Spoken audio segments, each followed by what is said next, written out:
Welcome to SML Total Access, the official podcast of the Sim Madden League. Now, here are your hosts, ZZ the Great and Primetime 000. Hello and welcome to SML Total Access. We are back again for the second straight time. It's Primetime 000 and the interim, the new big dog in town, TinyTitan. What's going on, brother? What's up, man? I wouldn't call me a big dog, but I'm here. Hey, I know you like dogs, so I figured I'd reference it right off the bat. TinyTitan, big dog guy. So he's on the show. He's here to make a change. So Tiny, as you know, we do 4 downs. We do the extra point. So let's go ahead. Let's get right into it on first down. And that is something that's been brought up because the Mad Bomber has been dominant this season. I know you took note of that. He beat Dookie. There was some trash talk before and after, but Mad Bomber's been having a good season, which led to this conversation. What's your thoughts on Mad Bomber, I guess, first? Well, he's definitely exceeding expectations this year, which he's always been good, but he's actually beating the elites this year. So that's really showing his gameplay. He's doing really good this year. Do you think that, and I'm going off cuff here, but do you think Mad Bomber right now has the stigma of like Peyton Manning when he was in the Colts early days, when he would cruise to the regular season and not get over the hump? Do you think that's the problem with Mad Bomber right now? It may be, man, because now that you say that, it made me think about it. That's kind of what he's been. Like, he's beating the crap out of these good guys in the regular season, and then he loses in the first round or second round of the playoffs. So yeah, let's see if he can get to the playoffs this year, man. Yeah, well, he's a good player. I don't doubt that he'll do it. It's just it seems like it's a matter of time. Anyway, so trash talk. This is because Dookie came in. He talked a lot of trash. He said he was going to beat Bomber by quote unquote 30 points, and then he lost by like 2 or 3 scores. What's your thoughts on trash talk and how you conduct yourself and maybe even that whole situation? What's your thoughts on it? Well, let's just first say he was up 28-0 on Dookie and beating the absolute crap out of Dookie. Mm-hmm. And then Dookie decided to make a little bit of a comeback there towards the end. I was actually worried there for a minute that he was going to come back and win. But yeah, anyway, the trash talk, it's fun. Like, I even trash talk, even though I lose, what do you say, 75% of my games? Yeah. It's still fun, in the league. It kind of keeps things going, everything's fun. But Dookie, sometimes his trash talk goes a little too far to where he starts talking about stuff that really shouldn't be trash talk. It starts sounding like it doesn't make any sense. But I don't know, man. I think the trash talk is fun, but you got to calm it down a little bit once it gets to those big games like that.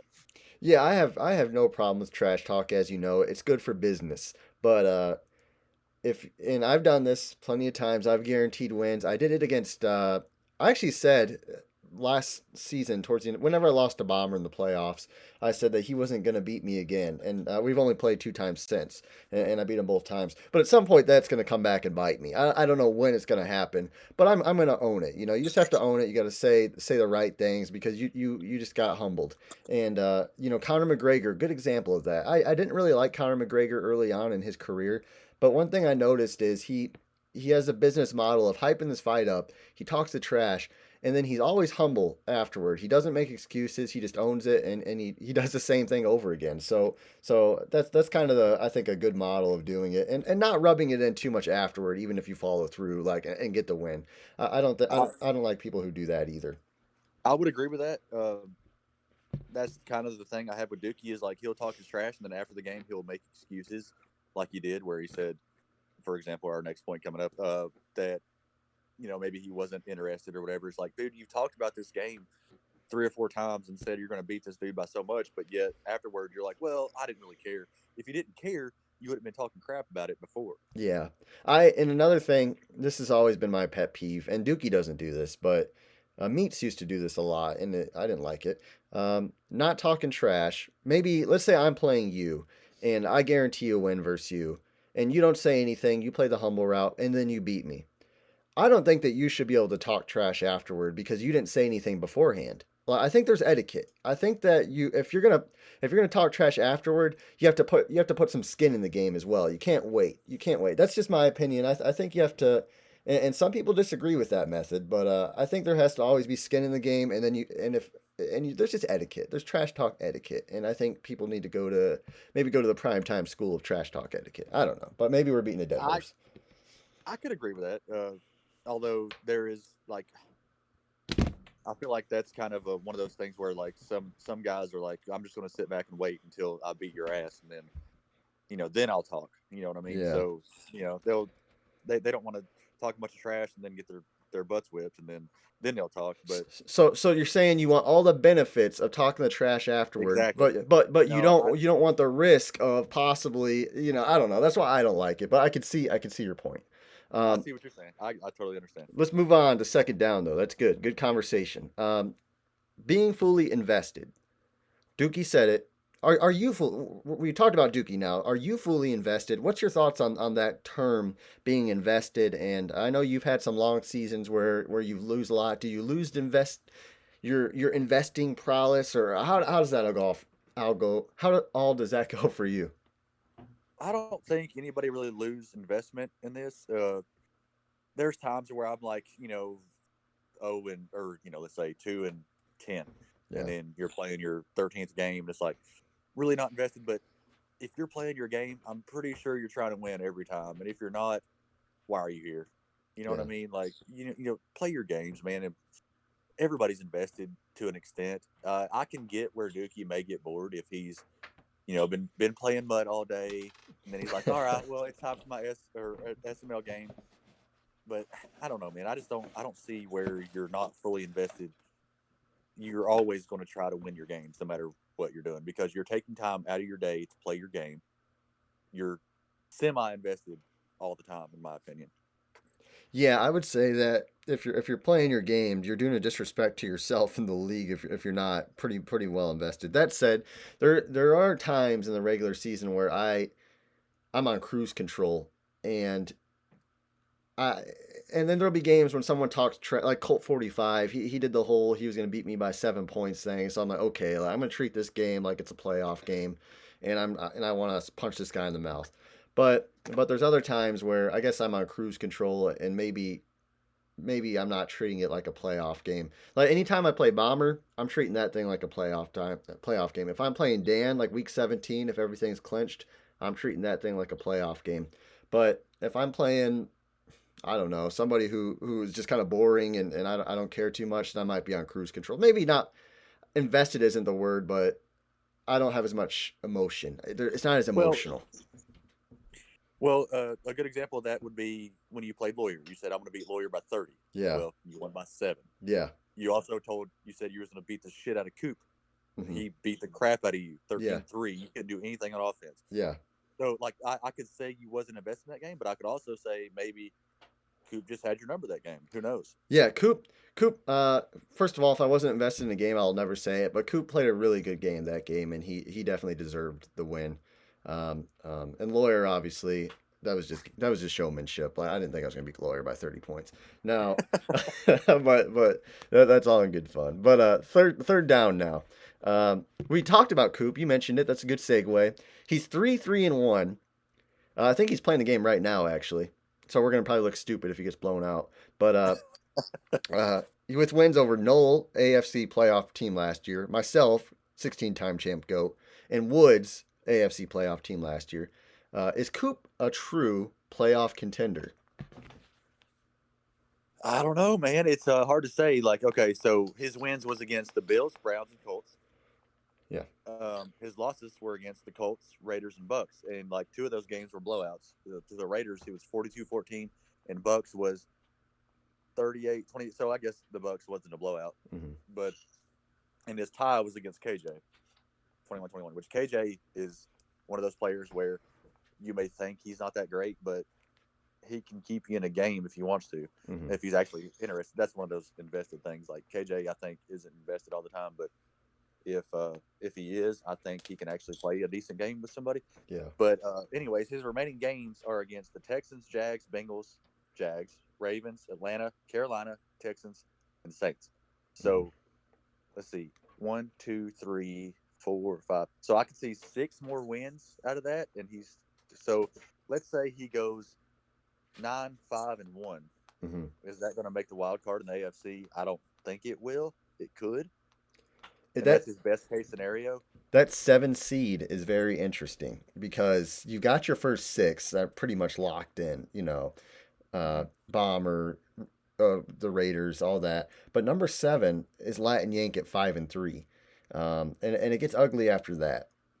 Um, Coop, the one thing he has going for him right now is he doesn't have to play me anymore. I think you said he has to play Bomber twice, which is tough. He has But to play Bomber twice. but he He has 2 usually times in the next splits. 4 weeks. He usually splits with Bomber. So if he could split there, I think Coop has a decent shot at it. And he plays a game where if he's dialed in and if he keeps winning, he'll be dialed in.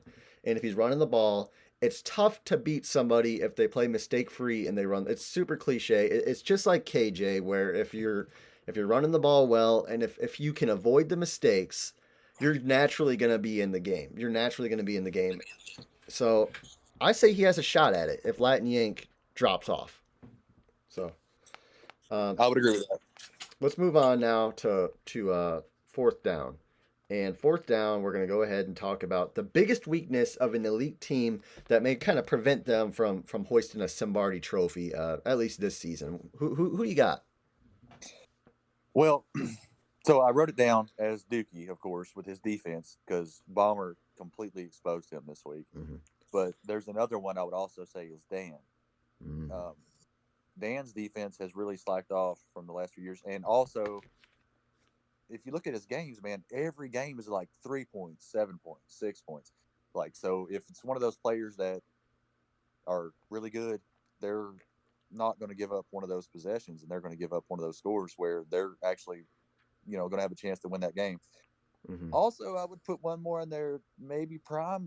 Yeah, you put that WTF game against Coop, so that happens. You never know. Sometimes it happens where you get beat by somebody you wouldn't expect to lose to. But my biggest weakness, I would say, is Dookie's defense or Dan's defense. yeah.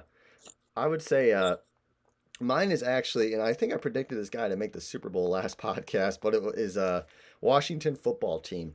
And one thing I noticed, and yesterday I think is an outlier, but Washington football team has terrible second halves of football games. I don't know what it is, but he always kind of gets off to leads, and then he seems to really struggle in the second half. I knew he came back against the Eagles, who's a solid team. But I watched it against Bomber. Bomber came back against them. I came back against them, except I had a crazy penalty. But and there's been a few other times. I think in a Dookie game it happened where he's had the lead, and I don't know if he's just bad at making adjustments or adjusting to adjustments. But that's something that just something to keep your eye on come playoff time is the second half of new guy QP's playoff games. Someone else just to take a look. I think is oh Lord, I had him on the top of my head. Meats as always. There's playoff Meats with the pressure. There's Bomber or not Bomber. There is Dump with his. Is he invested? Is he not invested? That's just kind of some random guys. But really, my guy was QP and his kind of second half collapses. I could definitely see Dump being in that aspect where, like everybody's noted in chat, where it seems like when he gets a girlfriend, it's like, well, Dump can win a game or two, but he's going to end up losing whenever it matters. Do you think there really is truth to that girlfriend weighing him down, or is that just an excuse? Absolutely. It has to be because you can see Dump in chat all the time, and then as soon as he gets a girlfriend, all of a sudden, dude's ghosted. Yeah. Every time. So, yeah. Sometimes and women just will tear you down. Hey, man, it's it happens. It's a life choice. Extra point, though. It turns out we got the touchdown on fourth down. We're going for the extra point for the win now. Biggest surprises and biggest disappointment. Can you name one surprise and maybe one disappointment so far this season? This will be probably a little bit off the chart a little bit, but my biggest surprise is Bomber. I'm surprised that he's doing so good this year. He's only lost one game. Everybody expects him to do good, but I think he's really showing out and showing how good he can be if he's in the game every week. Mm-hmm. Yeah, my surprise, I'll go my surprise, and then maybe we can talk disappointments. My surprise is in the AFC, there is one, two, three, four teams, and then one undefeated. So five teams with either one loss or better in the AFC. That is, I think that's pretty impressive, and we're almost halfway through the season. And the NFC, just for note, there are two teams with one loss. Um, so AFC, the top five teams all have one loss or better, and Dan's obviously undefeated. I think that's impressive, and also the resurgence of Future Empire. He's 7-1 right now. No one's talking about him. He's got a top five offense right now. He's got Dwayne Haskins at quarterback, who's playing all right, but he's running the ball with George Jin, almost 1,000 yards rushing with 12 touchdowns. That's his rookie back. Future Empire's getting the job done, and I think it's safe to say Future's back. Yeah, I would agree with that. Future's doing really good this year. My biggest, which I'm watching NFC, of course, more than AFC, I would say the Eagles is kind of a disappointment for me this year. Like, he's playing really good, but ends up losing the games that he needs to win. So I would say the Eagles are probably the biggest disappointment for me. Yeah, I would say it for myself, and I'm going to go ahead and I'm going to call it out how it is. NYT, who has been in the division talks for the past few seasons against Woods, that's become a pretty good rivalry. NYT, a bit of a disappointment. He's 3-4, but he's lost to Woods by 7, Bomber by 4, and RD by 5. So a bunch of these losses are one score or less. He could easily only have 2 losses right now. I think that this Browns Ravens rivalry is starting to become a good one in the league, especially if NYT can find a way to get on a run, and if Woods, bless his heart, bless his soul, he tends to kind of shrink later in the season. He starts to maybe not be able to last that long. I don't know what it is, but he does lose later in the season quite a bit. So I think that's something to keep an eye on. But right now, I'd like to see NYT to have I wish he would have had a better start. Yeah, I think NYT can get back in there. That's why I didn't put him in my disappointments, because I think NYT's just kind of had a bad start to the season. But yeah, Woods definitely, like you said, is one of those guys that's like, man, he can go 13-3 every year, and then he loses in the wild card round. So I can never put Woods in that elite category. Yeah. So I see NYT probably somehow winning out that division somehow. And one thing I do want to note before we get off here, Mad Bomber patented hot start to his season. And then around week 10 to week 13, he gets in slumps. I don't know how the schedule falls for him or who he's even got, but I know you said you're happy with his start to the season. We'll see. He usually goes hot, cold, hot. That's his kind of trends, and I'd probably know that better than anybody because I watch it closely. So we'll see how that plays out for him. Mad Bomber just had a huge win over Dookie. I know that's got to feel good. That's probably one of his favorite wins in the SML. I know what it's like to beat somebody you want to beat, and so congrats to Bomber on a big win. Dan's doing well. There's a lot of guys doing well right now in the SML. And hey, we got to follow up. We said last show you might make the playoffs. Do you still have hope? Actually, I'm worried now because I am not playing well, man. I've played really bad the past few weeks. My offense just went to poop. I don't know what's going on. I'm going to try to get back on track here. We'll see, man. With this NFC, man, it's hard to tell. There's so many good players in this division or this conference, so it's tough. It's hard to say, man. It's tough. So, all right, guys. Well, we're gonna end that on an emotional note there for the Seattle Seahawks. And everybody, thanks for listening. This was SML Total Access as we're nearing 20 minutes here on the show. Thanks for listening, and you guys have a good night.